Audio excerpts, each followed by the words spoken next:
हरे कृष्णा। जय राधा माधव कुंज बिहारी, जय राधा माधव कुंज बिहारी, जय राधा माधव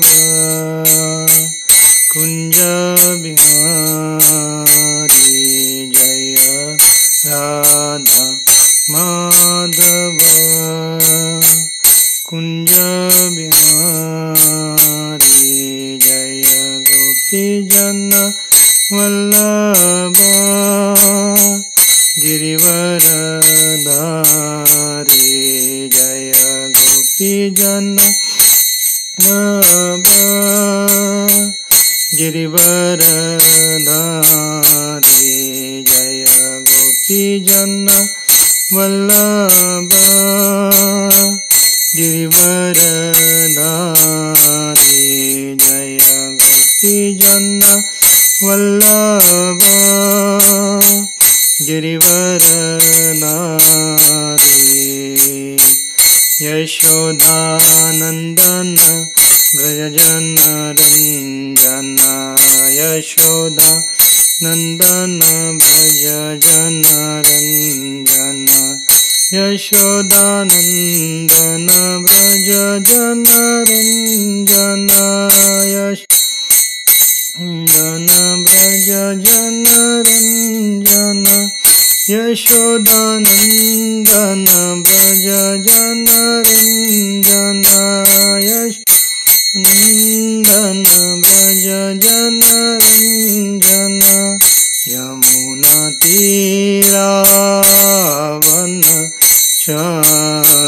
यमुनातीरावनचारि,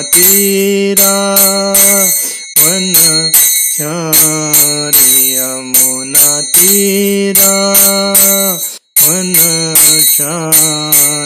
यमुनातीरावनचारि,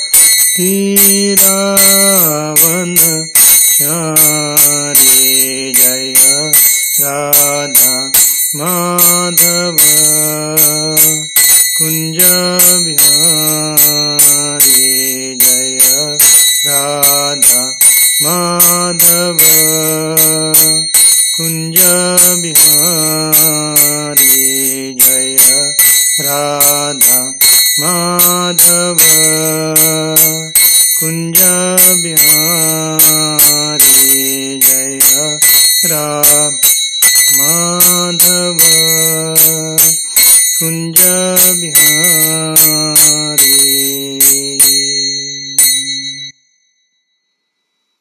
श्री श्री राधा गोपाल भगवान की जय।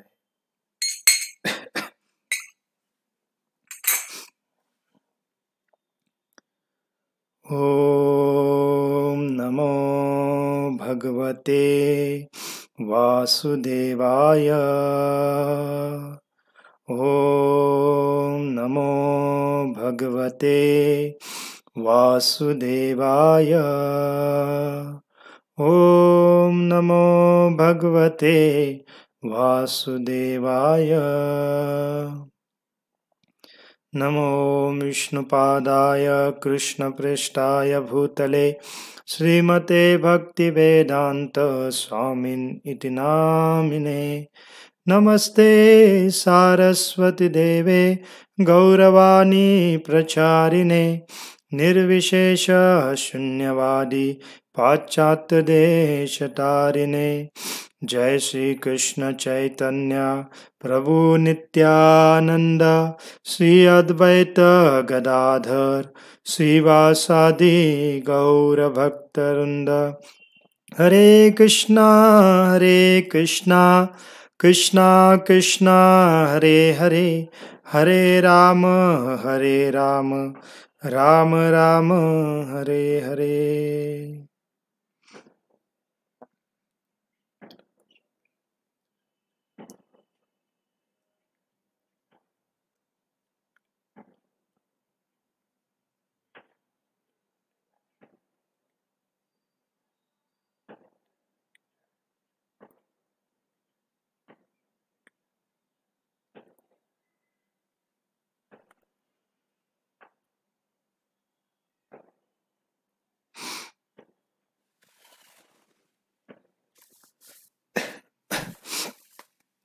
हरे कृष्ण. तर सर्व भक्तांचं आजच्या आपल्या भगवद्गीता अभ्यास वर्गामध्ये विशेष स्वागत आहे. तर आज शनिवार असल्यामुळे आपण नेहमीप्रमाणे भगवद्गीतेवर चर्चा करू. तर गेल्या आठवड्यामध्ये आपण भगवद्गीतेचा जो 12वा अध्याय आहे, अध्यायाचं नाव होतं भक्तियोग. तर त्या अध्यायावर आपण चर्चा पूर्ण केली, तो अध्याय पूर्ण केला. आणि त्याचबरोबर गीता जयंतीच्या निमित्ताने आपण गेल्या आठवड्यात 1-2-3 दिवस भगवद्गीता आजच्या आपण वर्तमान युगामध्ये कशी लाभदायक आहे याच्यावर थोडी चर्चा केली. आणि भौतिक जीवनामध्ये सर्व काही असताना पण ह्या ज्ञानाच्या अभावी लोक कसे दुःखयुक्त जीवन जगत आहेत याच्यावर पण आपण चर्चा गेल्या आठवड्यात केली होती. मग आज पुन्हा आपण भगवद्गीतेचा जो पुढचा अध्याय आहे 13वा अध्याय, त्या अध्यायावर चर्चा सुरू करू. तर 13व्या अध्यायाचं नाव आहे क्षेत्रज्ञ विभाग योग. तर हा अध्यायाचं नाव आहे. तर आपण सर्वांनी भगवद्गीता घेऊन बसा सोबत, कारण आपण श्लोक अर्थतेने वाचू आणि त्याच्यामध्ये मग आपण पाहत जर ऐकाल तर आपल्याला आणखी चांगल्या पद्धतीने समजून येईल. तर आपण काही वेळेला सांगितलेलं आहे की भगवद्गीतेची जी काही रचना आहे ती कशी आहे. तर भगवद्गीता हा सर्व वैदिक ग्रंथांचा सार रूप असा ग्रंथ आहे. आणि त्यामुळे आपल्या वैदिक ग्रंथामध्ये वेगळे ज्ञान देणारे ग्रंथ आहेत, त्या सर्व ग्रंथांचं सार स्वरूपात आपल्याला भगवद्गीतेमध्ये ज्ञान मिळतं. आणि आपण हेही सांगितलेलं आहे की भगवंतांशी जोडण्यासाठी वेगवेगळे मार्ग आहेत आणि त्याला आपण योग म्हणतो. आणि असे प्रमुख 4 प्रकारचे योग आहेत. मग हे आपण 12व्या अध्यायाच्या सुरुवातीला आपण चर्चा केली होती. मग 4 प्रकारचे योग कोणते आहेत? एक आहे कर्मयोग, ज्याच्यामध्ये एखादा व्यक्ती आपली कर्म करत त्या कर्माची काही फल भगवंतांना अर्पण करून तो भगवंतांशी जोडतो स्वतःला कर्माच्या द्वारे, म्हणून त्याला कर्मयोग म्हणलेला आहे. दुसरा आहे ज्ञानयोग. ज्ञानयोग म्हणजे ज्याच्यामध्ये एखादा व्यक्ती वैदिक ग्रंथांचं फार गहन अध्ययन करून ज्ञानाच्या द्वारे भगवंतांना जाणण्याचा प्रयत्न करतो, त्याला म्हणलेला आहे ज्ञानयोग.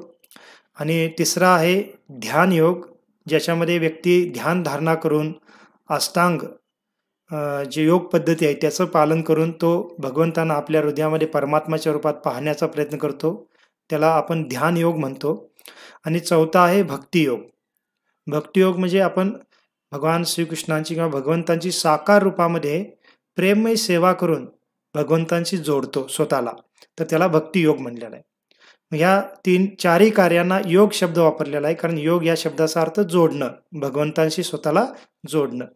मग आणि ॲक्च्युली आपल्या वैदिक ग्रंथांमध्ये जे वेगवेगळे ग्रंथ आहेत किंवा त्याच्यानंतर पण वेगवेगळ्या साधू संतांनी ऋषीमुनींनी जे काही ग्रंथ लिहिलेले आहेत, तर त्या सर्व ग्रंथांमध्ये ह्या 4 प्रकारच्या योगाबद्दलच वेगवेगळ्या ठिकाणी आपल्याला माहिती मिळते. परंतु भगवद्गीता असा ग्रंथ आहे की ह्या भगवद्गीतेमध्ये आपल्याला या 4ही योगाची माहिती सार रूपात, संक्षिप्त रूपात प्राप्त होते. आणि म्हणूनच भगवद्गीता हा सर्वोच्च ग्रंथ आपण म्हणतो किंवा मानतो. गीता सुगीता कर्तव्या किमन्य शास्त्र विस्तरे या स्वयंपद्मनाभस्य वृकादुनी सुत. तर असा एक श्लोक येतो गीता महात्म्यामध्ये, आणि त्याच्यामध्ये काय म्हणलेलं आहे? गीता सुगीता कर्तव्या किमन्य शास्त्र विस्तरे. एक जर भगवद्गीता एखाद्या व्यक्तीने जाणून घेण्याचा प्रयत्न केला, अध्ययन करण्याचा प्रयत्न केला, तर इतर शास्त्रांचे ग्रंथ वाचण्याची काय आवश्यकता आहे? कारण गीतेमध्ये सर्व ज्ञान आपल्याला सारांश रूपामध्ये दिलेलं आहे. कारण या कलियुगामध्ये या सर्व बाकी इतर ग्रंथांना आपण वाचूही शकत नाही, आणि वाचायचं म्हणलं तर आपल्याला तेवढा वेळ किंवा बौद्धिक पातळी पण आपली नाही आहे. म्हणून भगवंतांनी या भगवद्गीतेमध्ये कलियुगाच्या सुरुवातीला, द्वापरयुगाच्या शेवटी सारांश रूपामध्ये हे सर्व ज्ञान दिलेलं आहे. आणि म्हणून आपल्याला ह्या भगवद्गीतेमध्ये या 4ही योगाचं ज्ञान आपल्याला मिळतं.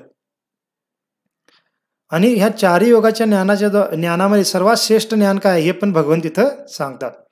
मग पहिल्या 5 अध्यायामध्ये, पहिल्या अध्यायापासून जे 5वे अध्याय आहे, 5वा अध्याय, तिथं आपल्याला कर्मयोगाचं ज्ञान प्राप्त होतं. आणि कर्मयोग कसा एखाद्या साधकाला भक्तियोगाकडे घेऊन जातो ह्याचं ज्ञान आपल्याला 5व्या अध्यायापर्यंत प्राप्त होतं. आणि 6व्या अध्यायामध्ये आपल्याला ध्यानयोगाचं ज्ञान प्राप्त होतं. ध्यानयोगाच्या ज्ञानाच्या माहितीमध्ये आपल्याला कळतं की ध्यानयोग कसा केला जातो, तर त्याचं थोडक्यात ज्ञान त्या 6व्या अध्यायामध्ये दिलेला आहे. मग विस्तारित ज्ञान मग आपल्याला बरेच इतर ग्रंथ आहेत, जसं पतंजली सूत्र नावाचा एक ग्रंथ आहे, किंवा आपले काही वेगवेगळ्या ऋषीमुनी लिहिलेले इतर आणि काही ग्रंथ आहेत. तर त्याच्यामध्ये आपल्याला ध्यानयोगाचं विस्तारित ज्ञान मिळतं. परंतु भगवद्गीतेमध्ये सारांश रूपात ध्यानयोगामध्ये 6व्या अध्यायामध्ये आपल्याला त्याचं ज्ञान प्राप्त होतं. आणि मधले 7व्या ते 12व्या अध्यायापर्यंत आपल्याला भक्तियोगाचं ज्ञान प्राप्त होतं. आणि मग आता 13व्या अध्यायापासून आपल्याला ज्ञानयोगाची माहिती किंवा ज्ञानयोगाचं ज्ञान आपल्याला भगवंतीचं देऊ लागतात. मग अशा पद्धतीने 4ही योगाचं ज्ञान भगवंतांनी या भगवद्गीतेमध्ये दिलेलं आहे. आणि आपण बऱ्याच वेळा सांगितलेलं आहे की ह्याच्यामध्ये सर्वात महत्त्वपूर्ण ज्ञान कोणतं आहे? भक्तियोगाचं ज्ञान, महत्त्वपूर्ण आणि सर्वश्रेष्ठ ज्ञान. आणि त्यामुळे भगवंतांनी त्या ज्ञानाला मधी ठेवलेलं आहे, सुरक्षित. मग पहिल्या 6 अध्यायामध्ये कर्मयोग आणि ध्यानयोगाचं ज्ञान दिलं, आणि नंतरच्या 6 अध्यायामध्ये ज्ञानयोगाचं ज्ञान दिलं, आणि मधल्या 6 अध्यायामध्ये भक्तियोगाचं ज्ञान दिलेलं आहे. मग अशा पद्धतीने फार सुंदर पद्धतीने भगवंतांनी पूर्ण भगवद्गीतेची रचना केलेली आहे किंवा मांडणी केलेली.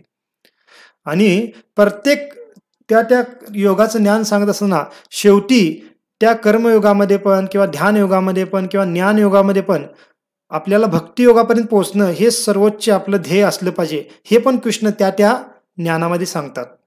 जसं कर्मयोगाच्या ज्ञानामध्ये 3ऱ्या अध्यायामध्ये कृष्ण सांगतात, यज्ञात कर्मणो अन्यत्र लोकोयम कर्मबंधना, की कर्मयोग जर करत असाल तुम्ही, कर्मकांड म्हणजे कर्म आपलं रोजचं जे भौतिक कार्य करून आपलं जीवन व्यतीत करत असाल, तर ते आपण भगवंताच्या सेवेमध्ये कसं लावू शकतो, तर किंवा त्या कर्मयोगातून आपण भगवंताच्या भक्तीपर्यंत कसं जाऊ शकतो, तर यज्ञात कर्मणो अन्यत्र.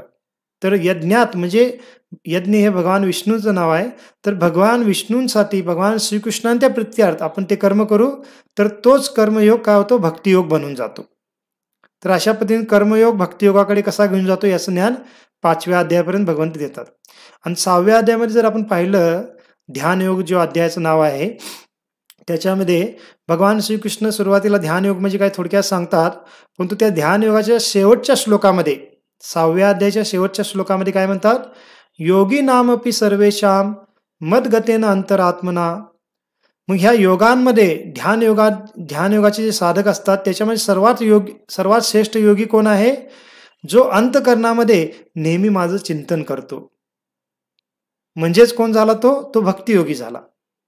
म्हणजे त्या ध्यानयोगाच्या द्वारे तुम्ही भक्तियोगापर्यंत पोहोचणं हे त्याचं उद्देश आहे. आणि त्याच्यामध्ये पण भक्तियोगच सर्वश्रेष्ठ आहे हे सांगितलेलं आहे. आणि मधल्या 7 अध्यायामध्ये तर भक्तियोगाचं पूर्णतः स्पष्टपणे ज्ञान भगवंत देतात, 7व्या अध्यायापासून 12व्या अध्यायापर्यंत. आणि आता 13व्या अध्यायापासून ज्ञानयोगाचं ज्ञान देण्यास भगवंत सुरू करत आहेत. आणि ह्याच्यामध्ये पण मग ह्या 6 अध्यायामध्ये, शेवटच्या 6 अध्यायामध्ये ते ज्ञानयोगाचं ज्ञान आपल्याला कसं भक्तियोगाकडे घेऊन जातं याचं आपल्याला भगवंत ज्ञान देतात. आणि म्हणून शेवटच्या अध्यायामध्ये 18व्या अध्यायामध्ये काय म्हणतायत? सर्व धर्मान परित्यज्य मामेकम शरणम व्रज. सर्वात श्रेष्ठ ज्ञान काय आहे? की सर्व तथाकथित कर्तव्यांना, तुमच्या भौतिक धर्मांना किंवा कार्यांना त्यागा आणि मला शरण या. हा सर्वात मोठा धर्म आहे, हे सर्वात मोठं ज्ञान आहे, हे शेवटच्या अध्यायामध्ये भगवंत सांगतात. पण म्हणजे सांगण्याचा उद्देश काय आहे? की हे 4 प्रकारचे योग आहेत, परंतु प्रत्येक योगाचा उद्देश काय आहे? की भगवंतांच्या भक्तिमय कार्यापर्यंत पोहोचणं, प्रेममय सेवेच्या पर्यंत पोहोचणं हे प्रत्येक योगाचं कार्य आहे. आणि तेच भगवंत फार चांगल्या पद्धतीने, सिस्टमॅटिक पद्धतीने ह्या भगवद्गीतेमध्ये ज्ञान देतात. आणि म्हणून तर भगवद्गीता हा सर्वोच्च ग्रंथ मानला जातो. बरेच लोक भगवद्गीता घेऊन आपलं श्रवण वाचन करत असतात, अध्ययन करत असतात, किंवा काही वेगवेगळ्या अपसंप्रदायाच्या पण भगवद्गीता असतात, भगवद्गीतेवर भाष्य केलेले ग्रंथ, त्याचं वाचन करतात. परंतु त्यामुळे ते आणखीन जादा गोंधळून जातात. त्यांना वास्तविक भगवद्गीता सर्वश्रेष्ठ ग्रंथ का आहे हे त्यांना कळतच नाही. आपण हिंदू समुदायामध्ये जन्म घेतलेला आहे किंवा वैदिक समुदायामध्ये जन्म घेतलेला आहे, म्हणून भगवद्गीता हा सर्वोच्च ग्रंथ आहे म्हणून आपण एक त्या ध्यात्म बुद्धीमध्ये म्हणत असतो. का? कारण मी त्या धर्मामध्ये जन्म घेतला आहे म्हणून त्या धर्माचा जो ग्रंथ आहे तो सर्वात श्रेष्ठ आहे, असं प्रत्येकजण म्हणतच असतं. मुस्लिम पण म्हणत असतात, ख्रिश्चन पण म्हणत असतात, आणि आपण पण म्हणतो. म्हणजे ते वास्तविक ज्ञान नाही, ती ध्यात्म बुद्धीच झाली. परंतु वास्तविक ज्ञान म्हणजे काय, की या भगवद्गीतेमध्ये काय ज्ञान दिलेलं आहे, कशा पद्धतीने ज्ञान दिलेलं आहे, त्याचा उद्देश काय आहे, त्याची लिंक काय वेगवेगळ्या अध्यायांची, वेगवेगळ्या श्लोकांची, हे सर्व जाणून घेऊन वास्तविक यथार्थ रूपात हा ग्रंथ कसा श्रेष्ठ आहे हे जाणणं म्हणजे वास्तविक ज्ञान जाणणं होतं. मग आपल्याला आपल्या प्रभुपादांच्या कृपेने, वैष्णवांच्या कृपेने हे सर्व ज्ञान अशा यथार्थ रूपात मिळत आहे आणि त्यामुळे आपण समजू शकतो की भगवद्गीता वास्तविक श्रेष्ठ ग्रंथ का आहे. नाहीतर बाकीचे लोक म्हणतच असतात भगवद्गीता श्रेष्ठ ग्रंथ आहे, आपला धर्मग्रंथ आहे असं म्हणत असतात, परंतु का श्रेष्ठ आहे, कसा श्रेष्ठ आहे हे त्यांनाही माहीत नसतं आणि ते सांगूही शकत नाही. तर सांगण्याचा उद्देश एवढी चर्चा आपण का केली, की आता आपण जे ज्ञानयोगाचं ज्ञान सुरू करणार आहे 13व्या अध्यायापासून, त्याच्यामध्ये पण आपण ध्यानपूर्वक श्रवण कराल तर आपल्याला कळेल की भगवान श्रीकृष्ण किती म्हणजे एकदम एकदम विशेषतेने हे ज्ञान देत आहेत या भगवद्गीतेच्या शेवटच्या 6 अध्यायामध्ये आणि किती महत्त्वपूर्ण ज्ञान देत आहेत हे पण आपल्याला कळून येईल. तर आपण ठीक आहे, आता आपला 13वा अध्याय सुरू करू. 13व्या अध्यायाचं नाव काय आहे, क्षेत्रज्ञ विभाग योग, किंवा खाली त्याच्या कंसामध्ये प्रभुपादांनी त्याला नाव दिलेलं आहे प्रकृती, पुरुष आणि चेतना. मग प्रकृती, पुरुष आणि चेतना असं का नाव दिले हे आपल्याला अध्यायामध्ये चर्चा करत असताना कळेल. तर अशा पद्धतीने प्रभुपादांनी त्यांना नाव दिलेलं आहे. तर आता पहिल्या श्लोकामध्ये अर्जुन प्रश्न विचारत आहेत कृष्णांना. का, कारण अर्जुनाने आता भगवद्गीते भक्तियोगाचं ज्ञान 12व्या अध्यायापर्यंत श्रवण केलेलं आहे. मग आता अर्जुनाला थोडं आणखीन विस्तारितपणे ज्ञानयोगाचं ज्ञान जाणून घ्यायचं होतं आणि त्यासाठी मग आता अर्जुन काय करत आहे, काही प्रश्न विचारत आहे. तर आपण सर्वजण भगवद्गीता पाहत पाहत पहिला श्लोक माझ्यासोबत म्हणण्याचा प्रयत्न करा. अर्जुन उवाच प्रकृतिं पुरुषं चैव क्षेत्रं क्षेत्रज्ञमेव च एतद् वेदितुमिच्छामि ज्ञानं ज्ञेयं च केशव. दुसरा पण श्लोक, दोन्ही श्लोकांचा अर्थ समान दिलेला आहे, म्हणजे एकत्र पण दिलेला आहे, त्यामुळे आपण दुसरा श्लोक पण वाचू. मग अर्जुनाने हा प्रश्न विचारला आणि भगवंत उत्तर पण देत आहेत. तर ठीक आहे, आपण पहिल्या श्लोकाचा पहिला अर्थ वाचून नंतर दुसरा श्लोक वाचू. तर पहिल्या श्लोकाचा अर्थ आहे, भाषांतरण तात्पर्य श्रील प्रभुपाद यांच्या द्वारा. श्रील प्रभुपाद की जय. भाषांतर.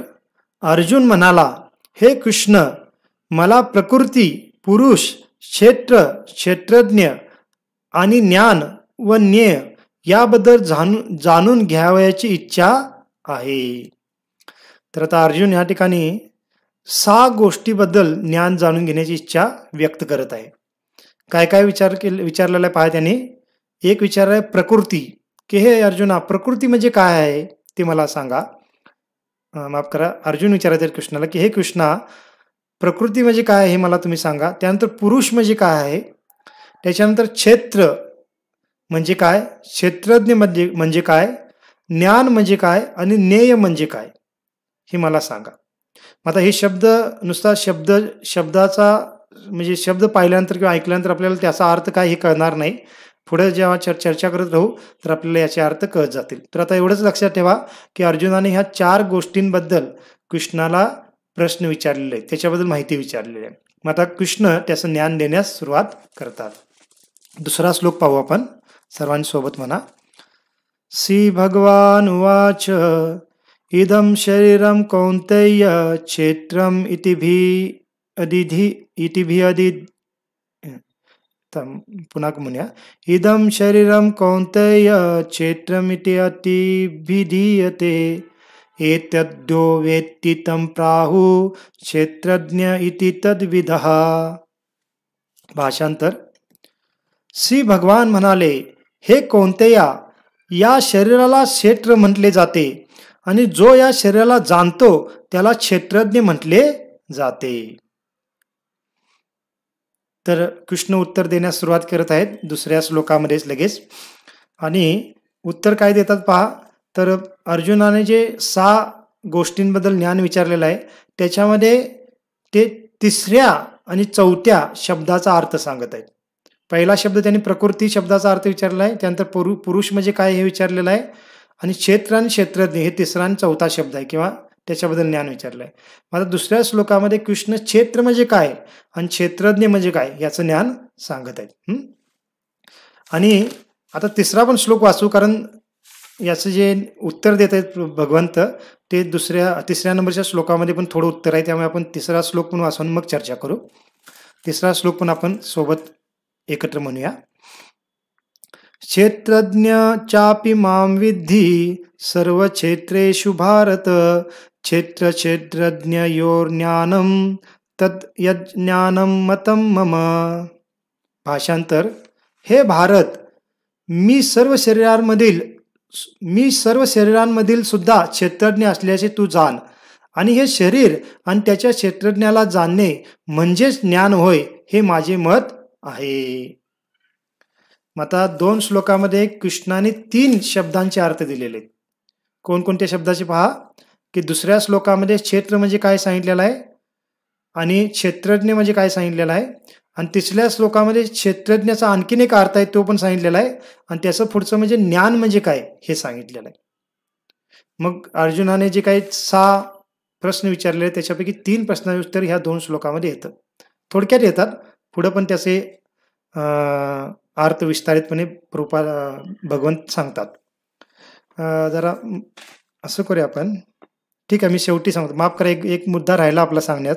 तो म्हणजे काय, की आपण प्रत्येक अध्याय सुरू करत असताना त्या अध्यायाचे जे श्लोक आहेत ते श्लोकांची विभागणी कशी केलेली आहे, कोणकोणत्या श्लोकांच्या मध्ये काय काय ज्ञान दिलेलं आहे हे आपण सुरुवातीला थोडक्यात सांगतो. अध्यायाच्या सुरुवातीला ते थोडं सांगण्यास राहिलं, तर असं करूया आपण शेवटी सांगतो मी ते, कारण आता मध्ये आपण जे विषय सुरू केला आहे तो मध्येच लिंक तुटायला नको. तर शेवटी मी सांगेन तुम्हाला की सर्व श्लोकांमध्ये कशा पद्धतीने विभागणी केलेली. ठीक आहे, पण पहा, फार विशेष कृष्ण इथं ज्ञान देत आहेत. तर म्हणतायत की ह्या शरीरालाच हे अर्जुना तू क्षेत्र म्हटले जाते असं जाण. म्हणजे क्षेत्र या शब्दाचा अर्थ सांगतायत की हे जे शरीर आहे ह्याला क्षेत्र म्हटलं जातं, आणि शरीराला जो जाणतो त्याला क्षेत्रज्ञ म्हटलं जातं. दुसऱ्या श्लोकाचा जर अर्थ पाहिला तर त्याच्यामध्ये कृष्ण असं सांगत आहेत. तर मग शरीराला जाणतो त्याला क्षेत्रज्ञ म्हणलं जातं, म्हणजे ते कोणाबद्दल कृष्ण म्हणतायत, तर आत्म्याबद्दल म्हणत आहेत. कारण शरीर एक क्षेत्र आहे, आणि या शरीरामध्ये राहणारा जो त्या शरीराला जाणणार आहे तो म्हणजे आपण आत्मा आहोत, आणि त्या आत्म्याला क्षेत्रज्ञ म्हटलं जातं.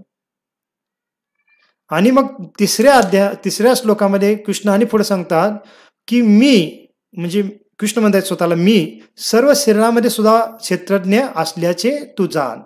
म्हणजेच कृष्ण म्हणतायत की आत्म्याला पण क्षेत्रज्ञ म्हणतात, आणि मी परमात्माच्या रूपात सर्व शरीरामध्ये वास करतो, तर मला पण क्षेत्रज्ञ म्हटलं जातं, असं कृष्ण अर्जुनाला सांगतायत. आता थोडं ऐकायला किंवा चर्चा करायला तुम्हाला थोडं म्हणजे समजायला थोडं कठीण पण वाटेल. कारण कठीण वाटणार स्वाभाविक का, कारण हे ज्ञानयुगाचं ज्ञान आहे. ज्ञानात्मक सर्व गोष्टी विश्लेषण इथं केल्या जाणार आहेत, त्यामुळे थोडं समजून घ्यायला किंवा ऐकायला थोडं कंटाळून वाटेल आणि समजून घ्यायला कठीण पण वाटेल. तरी पण भगवंत इथं ज्ञान देत आहेत, म्हणून आपण श्रद्धेने आणि विश्वासाने जर ऐकू तर खरोखर त्याचा आपल्याला भरपूर लाभ होईल. तर इथं कृष्ण सांगत आहेत की शरीरामध्ये 2 क्षेत्रज्ञ आहेत, एक म्हणजे आत्मा, दुसरं म्हणजे परमात्मा, आणि त्या दोघांना पण क्षेत्रज्ञच म्हटलं जातं. क्षेत्रज्ञ या शब्दाचा अर्थच आपल्याला कळतो की क्षेत्रज्ञ या शब्दाची जर फोड केली तर म्हणजे काय, क्षेत्र अधिक अज्ञ बरोबर क्षेत्रज्ञ असं होतं. याचाच अर्थ त्या शरीराला जाणणारा जो घटक आहे त्या शरीरामध्ये त्याला क्षेत्रज्ञ म्हटलं जातं. मग शरीरामध्ये एकच घटक नाही आहे शरीराला जाणणारा, 2 घटक आहेत. ते 2 घटक कोणते आहेत, एक आत्मा आहे आणि एक परमात्मा आहे. परंतु दोघांच्या मध्ये अंतर आहे. जसं मायावादी लोक असतात, निराकारवादी, मायावादी, त्यांचं ज्ञान ते काय म्हणत असतात की आत्मा आणि परमात्मा एकच आहे. मग ते काय सांगत असतात की या शरीरामध्ये वास करणारा जो आत्मा आणि परमात्मा एक असल्यामुळे क्षेत्रज्ञ एकच आहे असं ते सांगतात मायावादी लोक. परंतु इथं भगवंत स्पष्टपणे त्या ज्ञानाचं खंडन करतायत. ते स्वतः सांगतात की शरीरामध्ये 2 क्षेत्रज्ञ आहेत, आणि त्या दोघांना पण क्षेत्रज्ञच म्हटलं जातं, परंतु दोन्ही वेगळे आहेत. कोणत्या दृष्टिकोनातून वेगळे आहेत, फार सुंदर त्याचं विश्लेषण देतात आचार्यगण. जसं एखादा शेतकरी असतो, जसं पुढच्या तात्पर्यामध्ये ते उदाहरणं प्रभुपाद देतातच तात्पर्यामध्ये. तर शेतकरी असतो त्याचं जे क्षेत्र शेती असते, त्या शेतीला पण आपण एकदम शुद्ध भाषेमध्ये बोलायला झालं तर क्षेत्रच म्हणतो. शेतकऱ्यांना तुमचं क्षेत्र किती आहे असं बोलता बोलता पण विचारत असतो आपण. तर त्याचा अर्थ काय की ती जी जमीन आहे त्याला आपण क्षेत्र म्हणतो. आणि त्या जमिनीमध्ये जे काही बीजारोपण करत आहे, त्याच्याद्वारे जे फळ तो प्राप्त करत आहे, तर तो कोण असतो? शेतकरी असतो. मग त्या शेताचे जे शेतापासून काम करून त्याचं फळ प्राप्त करणारा शेतकरी, त्याला आपण क्षेत्रज्ञ म्हणू शकतो. तसंच ह्या शरीराला पण एक क्षेत्रच म्हणलेलं आहे. कारण जे शेत असतं, शेत जमीन, ती पण पंचमहाभूताने बनलेली आहे. त्या शेत जमिनीमध्ये पृथ्वी तत्व आहे, म्हणजे माती आहे. त्याच्यामध्ये पण पाणी तत्व आहे, कारण मातीमध्ये पाणी तत्व असल्याशिवाय पीक उगवत नाही. आणि त्याच जमिनीमध्ये अग्नितत्व पण आहे. काही जण म्हणतील मातीमध्ये अग्नितत्व कसं असू शकतं बरं? मातीमध्ये पृथ्वी तत्वामध्ये अग्नितत्व पण निहित आहे. म्हणून तर पृथ्वीतून जे काही कोणतीही वनस्पती म्हणजे उगवते, कुठलंही झाड असेल, तर त्या झाडाला जेव्हा आपण जाळतो, त्याच्या लाकडाला जाळतो, तर त्याच्यातनं जी अग्नी उत्पन्न होते, ती अग्नी कुठनं आलेली असते? ती पृथ्वी तत्वातूनच आलेली आहे तिथं. मग त्याचं अग्नितत्व पण आहे. पृथ्वीमध्ये वायू तत्व पण आहे आणि पृथ्वीमध्ये आकाश तत्व पण आहे. मग हा सगळा विषय जरा सांख्य तत्वज्ञानामध्ये येतो. तेवढ्यामध्ये जाणार नाही आपण. भागवतमध्ये 3ऱ्या स्कंदामध्ये फार विश्लेषणात्मक हे ज्ञान दिलेलं आहे. कपिल मुनी आपल्या आईंना, देवहूती मातांना देतात हे सर्व ज्ञान. पण याच्यामध्ये आपण एवढंच समजून घ्या की पृथ्वीमध्ये बाकी सर्व 4 महाभूत आहेत, पंचमहाभूतापैकी ते सर्व तत्व निहित आहेत. तसंच हे आपलं शरीर पण त्या 5 महाभूत तत्वांनी बनलेलं आहे, पंचमहाभूतांनी. त्यामुळे शेत जमिनीमध्ये आणि आपल्या शरीरामध्ये काही अंतर नाहीये. आपण समजून घेतलं पाहिजे. आपण म्हणाल ते शेती तर निर्जीव आहे, ती काय बोलू शकते का, चालू शकते का, काही प्रतिसाद करू शकते का? काहीच करू शकत नाही. परंतु हे शरीर सजीव आहे असं आपण म्हणू. परंतु आपण बऱ्याच वेळा चर्चा केलेलं आहे, वास्तविक हे शरीर पण निर्जीवच आहे. शरीर सजीव नाही आहे. शरीरामध्ये आत्मा आहे, म्हणून हे शरीर आपल्याला सजीव भासत आहे. हे शरीर सजीव नाही आहे. हे शरीर पण अचेतनमयच आहे, त्या पृथ्वी जमिनीप्रमाणे. आणि याच्यामध्ये आत्मा आहे, म्हणून त्या चेतनेच्या द्वारे हे शरीर कार्य करत आहे. आत्मा निघून गेला की ते शरीर पूर्णतः निष्क्रिय होतं. आणि मग त्याच्यावर आपण अंतसंस्कार करतो आणि शेवटी त्या शरीरापासून पण हे पंचमहाभूत तत्व विलग होतात. म्हणजेच हे शास्त्रामध्ये भगवान किती सुंदर सांगत आहेत बघा, भगवद्गीतेमध्ये किंवा आपल्या इतर ग्रंथामध्ये मी सांगितलेलं आहे की या शरीराला पण एक क्षेत्राची उपमा दिलेली आहे. मग कृष्णाला अर्जुनाला सांगतायत की हे अर्जुना, क्षेत्र म्हणजे ह्या शरीराला तू क्षेत्र म्हणून समज, किंवा क्षेत्र म्हणजे काय? हे शरीर म्हणजे क्षेत्र आहे हे. मग क्षेत्रामध्ये काम करणारा कोण आहे? जसं शेतामध्ये काम करणारा शेतकरी असतो, तसं या क्षेत्राच्याद्वारे काम करणारा, शरीराच्याद्वारे काम करणारा आत्मा, तो जो आत्मा आहे तो क्षेत्रज्ञ आहे.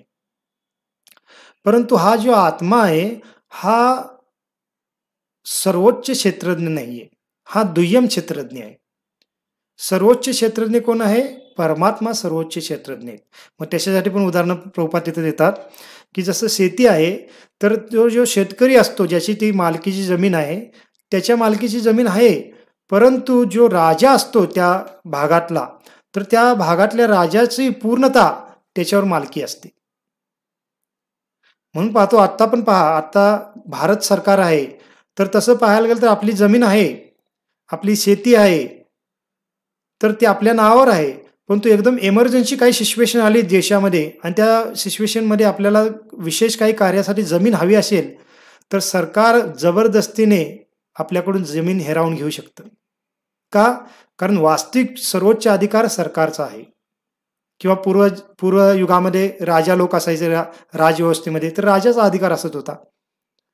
आता समजा काही जण म्हणतील की आमचं शेत आहे किंवा आमची जागा आहे, तिथं काही रोड निर्माण करायचे असले, काही दुसऱ्या गोष्टी, तलाव किंवा काही अशा काही सार्वजनिक गोष्टी निर्माण करायच्या असल्या, तर सरकार आम्हाला त्याच्या बदल्यात मोबदला देतं. त्यामुळे आमची जमीन आहे ना, असं आपण म्हणू. परंतु का? आता नॉर्मल सिच्युएशन आहे म्हणून देतं. परंतु एखाद्या विशेष काही इमर्जन्सीच्या सिच्युएशनमध्ये जर सरकाराला ती जमीन घ्यायचीच आहे, तर त्यावेळेला सरकार काय करू शकतं, नियम बदलून ते जमीन आपली हडपू पण शकतं. याचा अर्थच काय, की पूर्ण मालकी सरकारची आहे, आपली नाही. तसंच जसा शेतकरी असतो एखादा, तो त्या शेतकऱ्याला फक्त त्याची जेवढी जमीन आहे, 4-5 एकरची जमीन असेल, 10 एकर जमीन असेल, तर त्या शेतीवरच त्याचा अधिकार असतो आणि त्या शेतीमधलंच त्याला ज्ञान असतं. इतरांच्या शेतीबद्दल त्याला ज्ञान ज्यादा नसतं किंवा तो घेण्याचा प्रयत्न पण करत नाही किंवा अधिकार पण सांगू शकत नाही. तसंच एक जो आत्मा असतो, त्या आत्म्याला तेवढ्याच एका शरीराबद्दल ज्ञान असतं. जसं आता माझं शरीर आहे, तर माझ्या शरीरामध्ये जो आत्मा आहे, तर मला फक्त माझ्या शरीराबद्दल ज्ञान आहे, की मला आता भूक लागलेली आहे किंवा मी आजारी पडलेलो आहे, मला हे त्रास होत आहे, माझं हे हात-पाय दुखत आहेत किंवा मी आता फार आनंदी आहे, दुःखी आहे. ह्या ज्या काही माझ्या भावना आहेत किंवा माझे काही अनुभव आहेत, हे सर्व फक्त माझ्या शरीराबद्दल मला माहीत आहे. दुसऱ्यांच्या शरीराबद्दल मला माहीत नाही किंवा मी माहीत करूही शकत नाही. का? कारण मला त्यात मर्यादा आहेत. परंतु जे परमात्मा असतो आपल्या प्रत्येकाच्या हृदयामध्ये, त्या परमात्म्याला फक्त आपल्या शरीराबद्दल माहीत आहे असं नाही, तर सर्वांच्या शरीराबद्दल त्यांना माहीत आहे. का?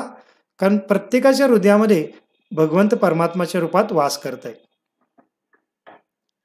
मग जसं शेतकऱ्याने आपण राजाचं उदाहरण दिलं, तसं आत्मा आणि परमात्म्याचं उदाहरण आपण त्यांच्याशी तुलना करू शकतो. मग शेतकरी म्हणजे काय झाला? त्या शेतीचा दुय्यम मालक झाला आणि राजा किंवा शासन म्हणजे पहिला मालक झाला. तसंच आपले जे शरीर आहे, या शरीराचा आत्मा म्हणजे दुय्यम मालक झाला आणि परमात्मा म्हणजे सर्वोच्च मालक झाले. तर हे इथं ज्ञान भगवंत सांगत आहेत. म्हणून म्हणतात, की हे अर्जुना, तू या शरीराला क्षेत्र जाण आणि या शरीराला जो जाणतो त्याला क्षेत्रज्ञ द्यान, म्हणजे आत्म्याला. आणि त्याचबरोबर मग तिसऱ्या श्लोकामध्ये काय सांगतायत, मी पण सर्व शरीरामध्ये वास करतो आणि मी पण त्यांचा काय एक क्षेत्रज्ञच आहे. म्हणजे याचाच अर्थ प्रत्येक शरीरामध्ये 2 क्षेत्रज्ञ आहेत. एक दुय्यम क्षेत्रज्ञ आहे आणि एक सर्वोच्च क्षेत्रज्ञ आहे. आणि आत्मा म्हणजे दुय्यम क्षेत्रज्ञ आहे आणि परमात्मा म्हणजे सर्वोच्च क्षेत्रज्ञ. मग अशा पद्धतीने हे आपण ज्ञान समजून घेऊ शकतो. जर आपण जे उदाहरण सांगितलं, जे प्रभुपादांनी तात्पर्यामध्ये सांगितलेलं आहे, की शेतजमीन, शेतकरी आणि राजा, ह्या उदाहरणावर आपल्याला फार चांगल्या पद्धतीने समजून घेऊ शकतं. जसं प्रभुपाद पुढे आणि ते सांगतात, की जसं शेतकऱ्याला फक्त आपल्या शेतीबद्दल ज्ञान असतं, परंतु राजाला पूर्ण राज्याच्या क्षेत्रातलं ज्ञान असतं. कारण त्याला ठेवावं लागतं. आपलं राज्य किती आहे, त्या राज्यामधलं किती जमीन पीक उत्पन्न करण्याजोगी आहे, किती जमीन नापीक आहे, हे सर्व लेखाजोखा शासनाकडे किंवा राजाकडे असतो. परंतु वैयक्तिक एका व्यक्तीकडे सर्व डाटा किंवा ज्ञान असतं का? नाही, तो ठेवण्याची आवश्यकता नाही. त्याला फक्त त्याच्या शेताबद्दल ज्ञान तो आपल्याकडे ठेवत असतो. तसंच आपल्याला फक्त आपल्या शरीराबद्दल ज्ञान असतं, परंतु जे परमात्मा आहेत, त्या परमात्म्याला सर्वांच्या शरीराबद्दल ज्ञान आहे. मग एखाद्या दुसऱ्या प्रत्येकाच्या व्यक्तीच्या शरीरामध्ये कोणाचे काय आजार चालू आहेत, कोणाचं काय दुखणं चालू आहे, कोणाचं काय आनंद चालू आहे, कोण दुःखामध्ये आहे, कोण मनामध्ये काय विचार करत आहे, कोण कार्य करताना त्याचं भविष्यामध्ये काय नियोजन आहे, भूतकाळ काय, हे सर्व ज्ञान परमात्म्याला असतं. आणि म्हणून परमात्म्याला पण क्षेत्रज्ञच म्हणलेलं आहे. मग अशा पद्धतीने भगवंत तिथं पहिल्या 2 गोष्टींचं ज्ञान सांगतात. क्षेत्र म्हणजे काय आणि क्षेत्रज्ञ म्हणजे काय. आणि मग तिसरी जी गोष्ट आहे ती म्हणजे ज्ञान. ज्ञान म्हणजे काय? तर ज्ञान म्हणजे काय याची माहिती काय सांगतात? फार सोपी सांगतात. ते म्हणतात, की क्षेत्रज्ञ आणि प्रमुख क्षेत्रज्ञ म्हणजे 2 जे क्षेत्रज्ञ आहेत, ह्या तिघांचं ज्ञान प्राप्त करणं म्हणजेच ह्याला ज्ञान म्हणलेलं आहे. किंवा ह्या तिघांना जाणणं म्हणजे ज्ञान. म्हणजे शरीर, आत्मा आणि परमात्मा ह्या तिघांना जाणणं म्हणजे ह्याला ज्ञान म्हणलेलं आहे, असं कृष्ण इथं सांगत आहेत. अन्यथा मग आपण जे भौतिक जगामध्ये एखादा व्यक्ती म्हणेल, मी एवढं उच्च शिक्षण घेतलेलं आहे, एवढ्या पदव्या प्राप्त केलेल्या आहेत, मग मी फार ज्ञानी आहे असं एखादा म्हणत असेल, किंवा आपण पण इतर व्यक्तीला म्हणत असतो, की खरोखर तो फार बुद्धिमान आहे किंवा त्याने एवढं शिक्षण घेतलेलं आहे, एवढ्या पदव्या प्राप्त केलेल्या आहेत, असं असल्यामुळे आपण त्याला ज्ञानी म्हणू किंवा बुद्धिमान म्हणू. परंतु शास्त्राच्या दृष्टिकोनातून ते ज्ञान नाहीये. त्याला शास्त्रीय भाषामध्ये जड विद्या म्हणलेलं आहे. का? कारण ते जड तत्वाशी संबंधित विद्या असल्यामुळे त्याला जड विद्या म्हणलेलं आहे. आणि वास्तविक विद्या किंवा वास्तविक ज्ञान कशाला म्हणलेलं आहे? जो आत्मा, परमात्मा आणि शरीर ह्या तिघांना पण जाणतो आणि त्या तिघांमधील भेद पण जाणतो. ह्याला वास्तविक ज्ञान म्हणलेलं आहे. नाहीतर मायावादी लोक म्हणतात नाही आम्ही पण शरीराला जाणतो, आत्मा आणि परमात्म्याला जाणतो असं म्हणतात. परंतु त्यांना आत्मा आणि परमात्म्याला भेद माहीत नसतो. ते काय म्हणत असतात आत्मा आणि परमात्मा दोन्ही एकच आहे असं म्हणतात. त्यामुळे त्यांचंही ज्ञान मायावाद्यांचं पण ज्ञान परिपूर्ण नाहीये. थोडं बरोबर आहे परंतु परिपूर्ण नाहीये. परंतु जे वास्तविक साकारवादी असतात किंवा भगवद्गीतेमध्ये जे भगवंतांनी दिलेलं आहे त्या ज्ञानाला स्वीकारतात ते खरे ज्ञानी आहेत. मी इथं कृष्ण त्या पद्धतीने सांगत आहेत. मग आता फार हे काही ज्ञान कठीण पण नाही समजायला. हेच ज्ञान आपण दुसऱ्या अध्यायामध्ये पण थोडक्यात जाणलेलं आहे. कारण दुसऱ्या अध्यायामध्ये भगवंत कृष्णाला सुरुवातीलाच सांगतात की हे कृष्ण अर्जुना की तू जाण की आपण शरीर नाहोत, आत्मा आहोत आणि शरीर नाशवंत आहे आणि आत्मा शाश्वत आहे. तर हे ज्ञान दुसऱ्या अध्यायामध्येच कृष्णाने अर्जुनाला दिलेलं आहे. परंतु ह्या 13व्या अध्यायामध्ये त्याच ज्ञानाचा आता विस्तारितपणे विश्लेषण भगवंत करतात. कारण दुसरा अध्यायच काय सांगितलेला आहे गीतेचं सार त्या अध्यायाचं नाव आहे. सांख्ययोगाचं नाव आहे किंवा गीतेचं सार पण त्याला म्हटलं जातं. मग भगवद्गीतेमध्ये जे काही ज्ञान देणार आहेत पुढच्या 16-17 अध्यायामध्ये ते ज्ञान काय हे सारांश रूपात दुसऱ्या अध्यायामध्ये दिलेलं आहे. आणि म्हणून थोडक्यात आपल्याला शरीर आणि आत्मा यातला भेद तिथं सांगितलेला आहे. पण या 13व्या अध्यायामध्ये आता तो भेद विस्तारितपणे सांगितला गेलेला आहे. मग आता दुसऱ्या अध्यायामध्ये शरीर आणि आत्मा एवढं ज्ञान दिलेलं आहे. पण त्या 13व्या अध्यायामध्ये ते शरीर किंवा जे क्षेत्र आहे हे क्षेत्र कोणकोणत्या घटकांनी बनलेलं आहे हे पण ज्ञान दिलेलं आहे. किंवा आत्मा आणि परमात्मामध्ये काय भेद आहे हे पण ज्ञान आपल्याला या 13व्या अध्यायामध्ये पुढं मिळेल. अशा पद्धतीने ह्या अध्यायाचं स्वरूप आहे.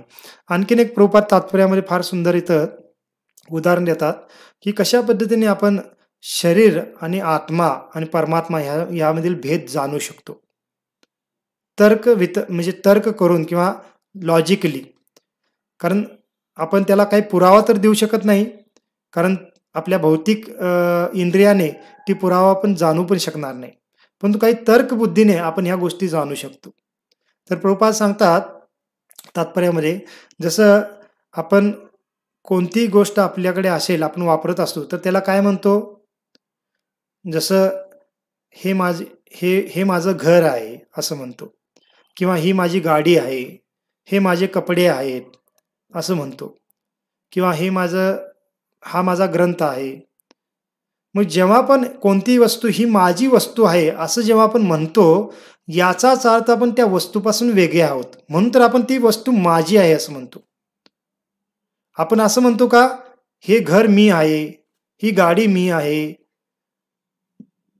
हे कपडे मी आहे असं म्हणतो का? नाही. ते कपडे माझे आहेत किंवा घर माझं आहे, गाडी माझी आहे. जेव्हा माझी आहे असं म्हणतो याचाच अर्थ ती वस्तू आणि मी याच्यामध्ये भेद आहे. आपण जर थोडा बुद्धी लावली तर आपल्याला लगेच कळेल. कुठलीही वस्तू घ्या, आपल्याकडे कोणतीही वस्तू असेल तर आपण त्याला तेच म्हणतो.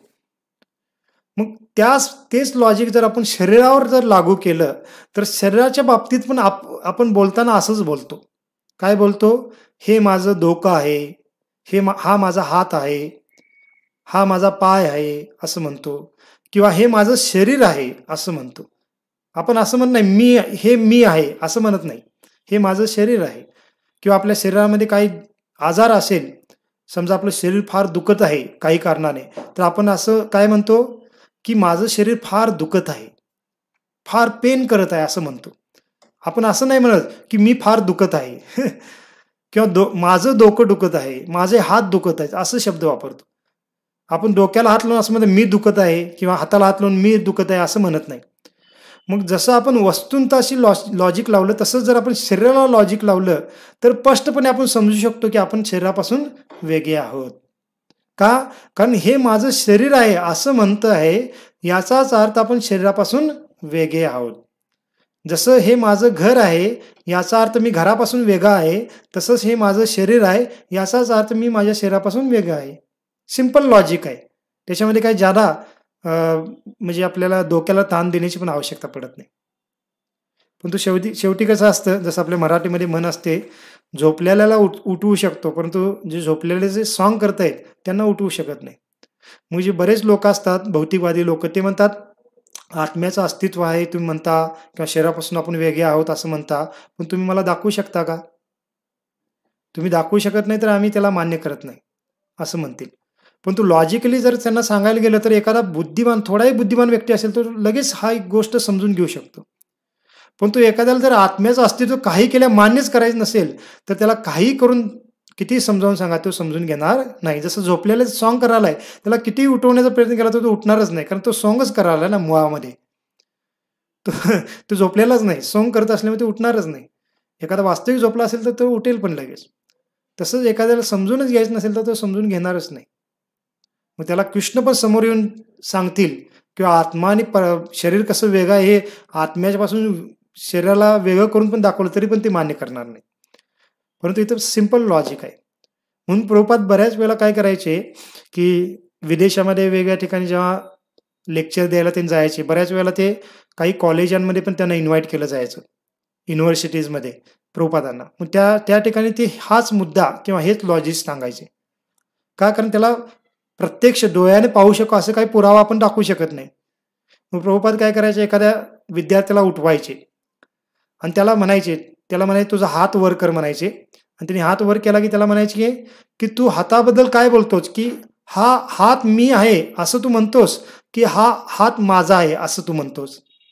तू काय म्हणतोस? ह्या हाताबद्दल तू काय बोलशील? असं प्रभुपाद विचारायचे. मग त्यावेळेला ते काय म्हणायचे, की मी असं म्हणेल की हा हात माझा आहे, हे डोकं माझं आहे, हे पाय माझे आहेत, हे शरीर माझं आहे, असं आपण असंच म्हणू असं ते विद्यार्थी सांगायचे.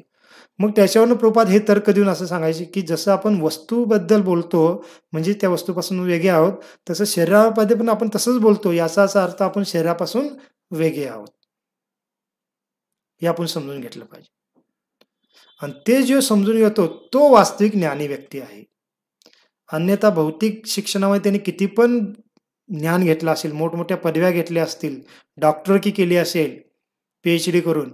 परंतु जर त्याला हे आत्मा, परमात्मा आणि शरीर यामधील भेद माहीत नसेल, याच्याबद्दल ज्ञान माहीत नसेल, तर तो मूर्खच आहे.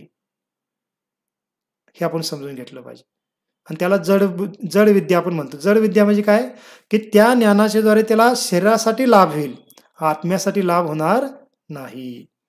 मग ते जे काही त्याने शिक्षण घेतलेलं आहे, त्याने तो नोकरी करेल, जॉब करेल, व्यवसाय करेल आणि काय करेल आणि पैसा कमवेल आणि त्या पैशाद्वारे शरीराच्या सर्व उपजीविका तो पूर्ण करेल.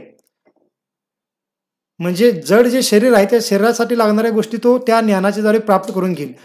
पण तो आत्म्यासाठी त्या ज्ञानाचा काही लाभ होणार नाही, म्हणून त्या ज्ञानाला जड विद्या म्हणलेलं आहे.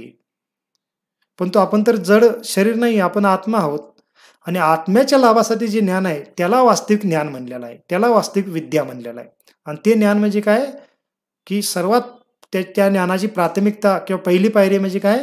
की आपण शरीर, आत्मा आणि परमात्मा यामधील भेद जाणला पाहिजे. आणि हेच ज्ञान भगवान श्रीकृष्ण ह्या पहिल्या 2 श्लोकांमध्ये देत आहेत. आणि म्हणून पहा, आपण समाजामध्ये भक्तांनी किमान आपण समाजातील जे लोक आहेत, शिक्षणाने फार श्रेष्ठ असतील, धनसंपत्तीने फार श्रेष्ठ असतील, समाजामधील उच्च पदाने त्यांना विशेष काहीतरी पद मिळालेलं आहे समाजामध्ये. म्हणजे कोण मंत्री, राजकारणी असतील, कोणाला आणखीन काही वेगळ्या ठिकाणी काही पद मिळालं असतील, कोणी क्लास 1 अधिकारी असतील, म्हणजे समाजामध्ये गव्हर्नमेंट जॉबमध्ये बरेच काही, कोणी मोठमोठे बिझनेसमॅन असतील, भरपूर काही मोठमोठ्या भौतिक अचिव्हमेंट त्यांनी केली असतील. परंतु त्यांना जर हे ज्ञान नसेल, आत्मा, परमात्मा आणि शरीर यांच्या भेदामधलं, तर आपण भक्तांनी त्यांच्या प्रती एक अज्ञानी व्यक्ती म्हणूनच पाहिलं पाहिजे. याचा अर्थ आपण त्याच्यासमोर जाऊन बोलायचं, तुम्ही अज्ञानी आहात, मूर्ख आहात असं नाही. परंतु आपल्या हृदयामध्ये आपण तो वास्तविकता जाणली पाहिजे. कारण बऱ्याच वेळेला काय होतं, की अशा व्यक्तींच्याकडे पाहून आपण आकर्षित होतो, प्रभावित होतो. आपल्याला पण तसं बनायचं असतं आणि आपल्याला तसं बनता आलं नाही तर आपण डिप्रेशनमध्ये जातो. आपल्या जीवनामध्ये बऱ्याच काही आपल्याला स्वतःला आपण म्हणजे निगेटिव्ह विचारांमध्ये जातो. बरंच काही घडतं आपल्याला. परंतु आपण समजलं पाहिजे, की त्यांनी भौतिक किती पण अचिव्हमेंट केली असली, पण हे जर ज्ञान नसेल, तर ते वास्तविक मूढा आहेत. भगवंतांच्या शब्दानं बोलायचं झालं तर. मूढा अहम नाभिजानाति, भगवद्गीतेमध्ये कृष्ण म्हणतात. ते मूर्ख आहेत, मला जाणत नाहीत असं म्हणतात. परंतु दुसऱ्या बाजूला जर एखादा फार अडाणी व्यक्ती आहे, त्याला स्वतःला एखाद्या स्वतःची साईन पण करता येत नाही किंवा नाव पण लिहिता येत नाही किंवा फार निर्धन आहे किंवा असं समाजामध्ये त्याला काही विशेष स्थान पण नाहीये. परंतु त्याला जर हे ज्ञान असेल, की शरीर म्हणजे काय, आत्मा म्हणजे काय, परमात्मा म्हणजे काय, तर तो खरा ज्ञानी आहे. आपण हे समजलं पाहिजे. मग हृदयातून आपण त्याच्याप्रती फार आदरभाव ठेवला पाहिजे. जसं जसे हे अडाणी लोक असतील समजा, तर असं नाही की त्यांनी काही ग्रंथ त्याला वाचता येत नाहीत समजा. त्यांना लिहिता येत नाही, वाचता येत नाही. त्यामुळे त्यांनी काही वाचून ज्ञान घेतलेलं नाही. पण भक्तांच्या मुखातून ते ज्ञान त्यांनी ऐकलं. आत्मा, शरीर, परमात्मा याबद्दल आणि त्याच्यावर पूर्णतः त्यांना विश्वास होता, श्रद्धा आहे आणि श्रद्धेने त्यांनी त्या ज्ञानाला स्वीकारलं. त्यांनी काय असं ग्रंथ त्यांनी वाचले नाहीत, कारण त्यांना वाचता पण येत नाही. परंतु श्रद्धेने ते ज्ञान स्वीकारलं, श्रवण केल्या. म्हणजेच खरोखर ते वास्तविक ज्ञानी व्यक्ती आहेत. परंतु हे बाकीचे जे भौतिक ज्ञानी व्यक्ती असतात, त्यांना सर्व काही येत आहे भौतिक दृष्टिकोनातून. परंतु ह्या ज्ञानाला जर त्यांनी स्वीकारलं नाही, तर ते पूर्णतः कसे आहेत? मूर्ख व्यक्ती आहेत. आणि त्यांच्या ज्ञानाचा त्यांना काही लाभ होणार नाही. कारण मृत्यूच्या नंतर पुन्हा त्यांना पशुयोनीमध्ये जावं लागेल आणि पुन्हा वेगवेगळ्या योनीमध्ये जन्म घ्यावे लागतील. परंतु हा अडाणी व्यक्ती आहे, निर्धन व्यक्ती आहे, समाजामध्ये कोणतं स्थान नसणारा व्यक्ती आहे, परंतु भगवंताच्या ह्या ज्ञानाला जाणतो, आत्मा, परमात्मा आणि शरीर, तर तो मृत्यूच्या नंतर उच्च गती त्याला प्राप्त होणार आहे. भगवंताच्या धामात पण जाऊ शकतो तो, अशा पद्धतीने. मग ह्या दृष्टिकोनातून आपण काय केलं पाहिजे? समाजाकडे पाहिलं पाहिजे. आणि मग ह्यालाच आपण ज्ञानचक्षु म्हणतो. कारण ह्या 13व्या अध्यायामध्ये शेवटचे काही श्लोक आहेत. तर शेवटच्या काही श्लोकामध्ये कृष्ण हेच सांगत आहेत, की जेव्हा एखाद्या व्यक्तीला हे ज्ञान प्राप्त होतं, तर त्याला ज्ञानचक्षु प्राप्त होतात. ज्ञानचक्षु म्हणजे काय? आता आपल्याकडे चक्षु आहेत. चक्षु म्हणजे डोळे. आपल्याकडे आता भौतिक डोळे आहेत, म्हणजे कातडे, मांस यांनी बनलेले. आणि ह्या कातड्याने आणि मांसाने बनलेले डोळ्याच्याद्वारे आपण भौतिक गोष्टीच पाहतो फक्त. परंतु जेव्हा हे ज्ञान आपण जाणतो, वास्तविक ज्ञानी जेव्हा व्यक्ती होतो, जड विद्या असलेला ज्ञानी नाही, आध्यात्मिक विद्या असलेला वास्तविक ज्ञान असणारा व्यक्ती जेव्हा होतो एखादा व्यक्ती, तेव्हा त्याला त्या ज्ञानचक्षुच्याद्वारे तो भौतिक लोकांकडे पाहू लागतो, समाजाकडे पाहू लागतो. आणि त्यामुळे त्याच्या जीवनामध्ये काही संशय राहत नाही, काही शंका राहत नाही, काही चिंता, भय, काळजी राहत नाही. का? कारण यथार्थ रूपात सर्व गोष्टी पाहण्यास तो शिकतो. आणि याचं ज्ञान पण ह्या 13व्या अध्यायाच्या शेवटच्या काही श्लोकामध्ये कृष्ण देत आहेत, की ह्या ज्ञानाचा काय लाभ आहे आपल्या जीवनामध्ये. जसं बरेच काही आजकाल मोटिवेशनल स्पीकर असतात. यूट्यूबवर किंवा सोशल मीडियावर बरेच असे काही स्पीकर असतात किंवा त्यांचं स्पीच असतं, व्हिडिओज असतात किंवा बरेच असे जे लोक असतात ते मग त्यांचे बुक्स पण प्रकाशित करतात मोटिवेशनल स्पीचच्या स्वरूपात, है ना.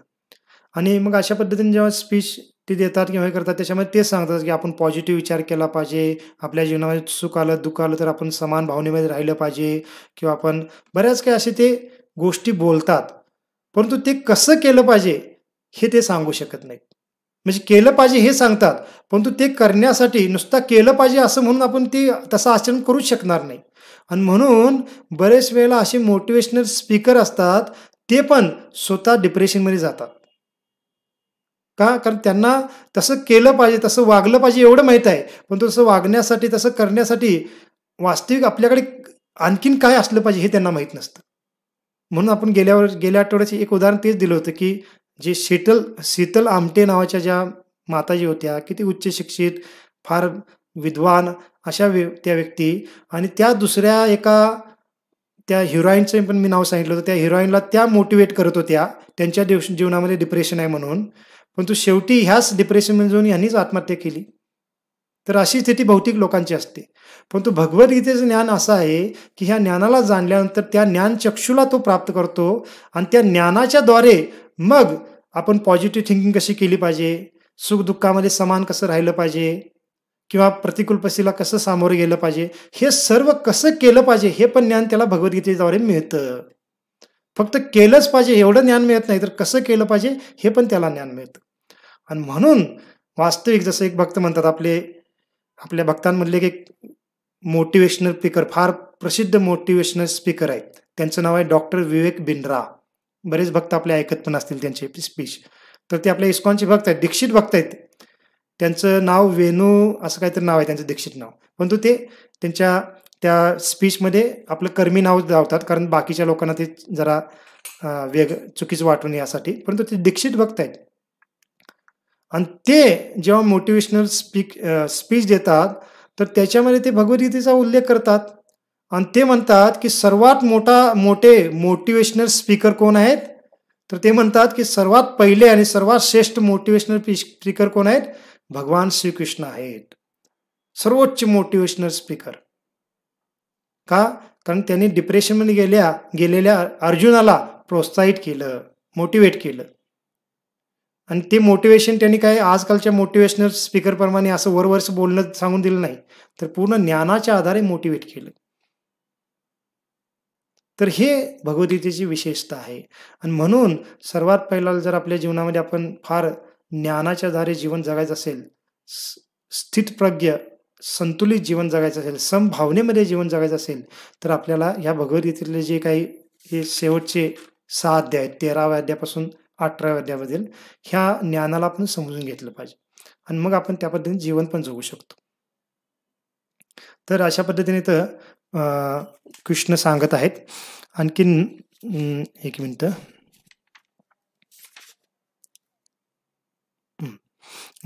आणखीन एक ह्या 3 गोष्टींवर प्रभुपाद तात्पर्यामध्ये देत आहेत, 3ऱ्या श्लोकाच्या तात्पर्यामध्ये. तर शरीर, आत्मा आणि परमात्मा, कारण अजून आपण त्या 3 गोष्टीवर चर्चा करत आहोत. तर शरीराला क्षेत्र म्हणलेलं आहे आणि आत्मा आणि परमात्म्याला क्षेत्रज्ञ म्हणलेलं आहे. तर इथं प्रभुपाद सांगतायत की ते जे 2 क्षेत्रज्ञ आहेत त्याच्यापैकी एक जो क्षेत्रज्ञ आहे तो च्युत होणार आहे. च्युत होणारा म्हणजे काय? की च्युत होणं म्हणजे पतन होणं, म्हणजे तो त्याच्या स्थानातून पतित होऊ शकतो, असा तो एक क्षेत्रज्ञ आहे. आणि दुसरा एक क्षेत्रज्ञ आहे तो अच्युत आहे. अच्युत आहे म्हणजे तो कधीही त्याच्या स्थानापासून पतन होत नाही त्याचं. मग असे ह्या 2 क्षेत्रज्ञामध्ये हा पण भेद आहे. मग च्युत होणं म्हणजे किंवा पतन होणं म्हणजे काय? म्हणजे तो क्षेत्रज्ञ म्हणजे आत्मा. आत्म्याचं पतन होऊ शकतं, कारण आत्मा हा कसा आहे, मायेच्या प्रभावामध्ये येऊ शकतो, त्याचं पतन होऊ शकतं. आणि म्हणून तर आपण भगवंताच्या धामातनं ह्या भौतिक जगामध्ये आलेलो आहे पतित होऊन. परंतु जे परमात्मा आहेत ते अच्युत आहेत, त्यांचं कधीही पतन होऊ शकत नाही. का? कारण मायेचे पण ते नियंत्रक आहेत, त्यावेळी माया त्यांच्यावर त्यांना नियंत्रित करू शकत नाही. मग हा पण भेद आहे परमात्मा आणि आत्म्यामध्ये. तर पहा, मग हे सर्व जाणणं म्हणजे ह्याला ज्ञान म्हणलेलं आहे. ठीक आहे, आता आपण थोडं काय करू, 3 नंबरच्या श्लोकापर्यंत आपण चर्चा केलेली आहे. आता एक 5 मिनिटात पुन्हा मी एकदा रिव्हिजन करतो, कारण थोडं आपल्याला कन्फ्युजन झालं असेल आपण काय चर्चा केली आज. तर आपण चर्चा केली की अर्जुनाने 6 प्रश्न विचारले. त्याच्यामध्ये क्षेत्र म्हणजे काय, क्षेत्रज्ञ म्हणजे काय, ज्ञान म्हणजे काय, हे पण 3 प्रश्न होते. तर मग भगवान श्रीकृष्ण 2ऱ्या आणि 3ऱ्या श्लोकामध्ये ह्या 3 गोष्टींबद्दल ज्ञान देत आहेत. क्षेत्र म्हणजे काय, क्षेत्रज्ञ म्हणजे काय, ज्ञान म्हणजे काय. आणि सांगत आहेत क्षेत्र म्हणजे शरीर आणि क्षेत्रज्ञ 2 प्रकारचे आहेत. ते म्हणजे कोण? आत्मा आणि परमात्मा.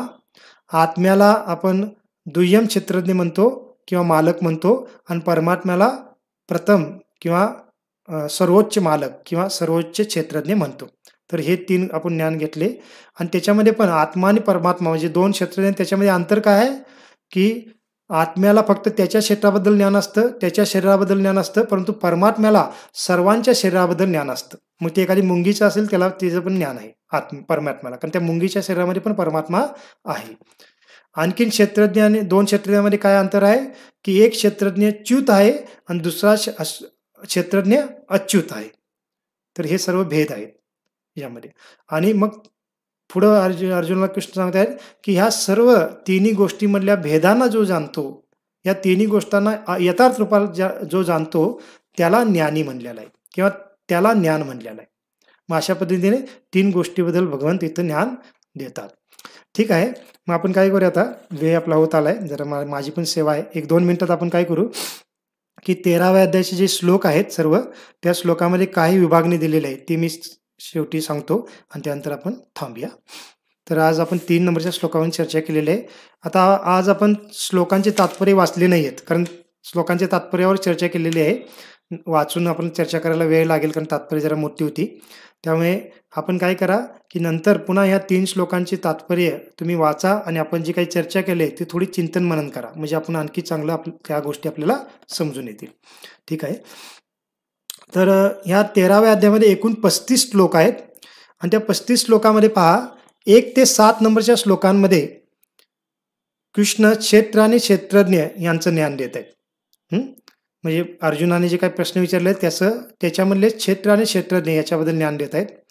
आणि 8व्या ते 12व्या श्लोकांपर्यंत भगवान श्रीकृष्ण म्हणजे ज्ञान म्हणजे काय याचं माहिती देत आहेत.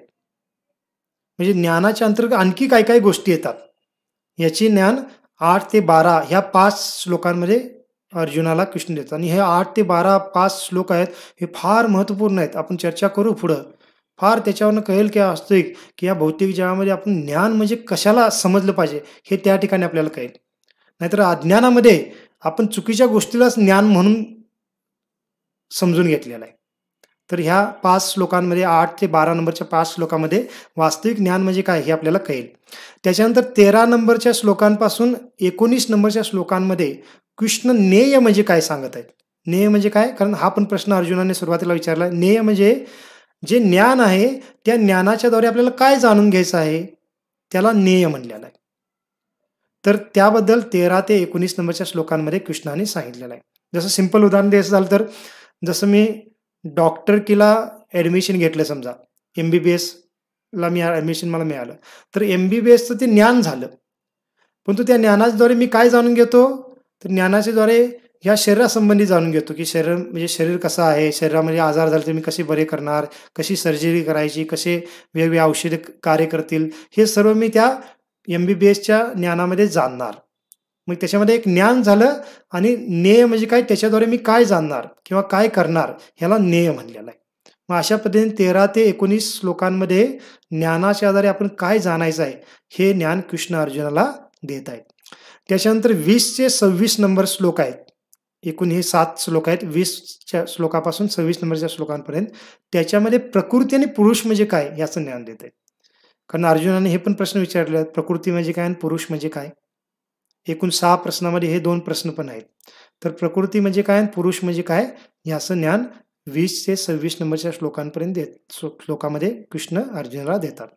आणि 27 नंबरच्या श्लोकांपासून 35 नंबरच्या श्लोकांमध्ये कृष्ण मग काय सांगतात की हे सर्व ज्ञान जाणल्यानंतर एखाद्या व्यक्तीला कशी ज्ञानचक्षुषी प्राप्ती होते आणि त्या ज्ञानचक्षुषा प्राप्ती झाल्यानंतर तो जीवनाकडे, समाजाकडे, आपल्या सर्व आसपास असणाऱ्या गोष्टींकडे कसा पाहू लागतो, त्याचा दृष्टिकोन कसा बदलतो याचं ज्ञान 27 ते 35 नंबरच्या श्लोकांमध्ये कृष्ण अर्जुनाला देतात.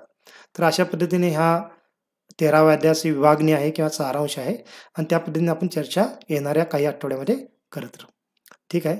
थोडं आपल्याला ऐकायला किंवा समजून घ्यायला कठीण वाटेल, मी नेहमीच पुन्हा पुन्हा सांगतो, परंतु हा ज्ञानात्मक विषय आहे. कळायला कठीण असला तरी पण आपण भगवंताने सांगितलेलं आहे, भगवंताची वाणी आहे, म्हणून न कळता पण आपण ऐकत राहिला तरी आपल्या हृदयाचं शुद्धीकरण आहे, त्याचा लाभच आहे आपल्याला. ठीक आहे. श्रील प्रभुपाद की जय. अनंत कोटी वैष्णव वृंद की जय. निताय गौर प्रेमानंदे. हरी हरी बोल. ठीक आहे. सर्व भक्तांचं फार फार धन्यवाद. आणि उद्या मग आपण आपल्या नेहमीप्रमाणे जे कृष्ण लीला आहे त्याच्यावर चर्चा करू. आणखीन एक माहिती सांगणं राहिलं, माफ करा, कारण उद्याचा दिवस फार महत्त्वपूर्ण आहे. उद्या आपल्या आचार्यांमधले जे श्रील भक्तिसिद्धांत गोस्वामी महाराज, भक्तिसिद्धांत ठाकूर महाराज जे आहेत, म्हणजे प्रभुपादांचे गुरु, त्यांचा उद्या तिरोभाव दिवस आहे. तर त्यानिमित्ताने उद्या ज्यांना कोणाला शक्य असेल तर 12 वाजेपर्यंत आपण उपवास पण करतो. तर ज्यांना कोणाला शक्य आहे करता येईल त्यांनी 12 वाजेपर्यंत उपवास करू शकता. आणि भक्तिसिद्धांत महाराजांचा फोटो आपल्या भगवद्गीतेमध्ये पण आहे. तर त्या फोटोचं असं विभाग, म्हणजे फोटो आपल्या तिथं लावून, म्हणजे भगवद्गीता उघडून फोटो तसं लावून त्यांना आपण काही पुष्पांजली पण करू शकता दुपारी 12च्या दरम्यान. आणि त्यानंतर प्रसाद घेऊ शकता ज्यांना कोणाला शक्य आहे त्यांना. आणि उद्या मग थोडं बघूया आपण भक्तिसिद्धांत महाराजांच्याबद्दल पण थोडी चर्चा करू. भक्तिसिद्धांत महाराज म्हणजे आपल्या प्रभुपादांचे गुरु, त्यांचा उद्या तिरोभाव दिवस आहे. ठीक है। हरे कृष्ण। नमस्ते नर सिंहाय, नमस्ते नर सिंहाय, प्रह्लाद लाददायिने, प्रह्लाद दायिने, हिरण्यकशिपूर्वक्षः, हिरण्यकशिपूर्वक्षः, शीलटङ्कनकालये, शीलटङ्कनकालये,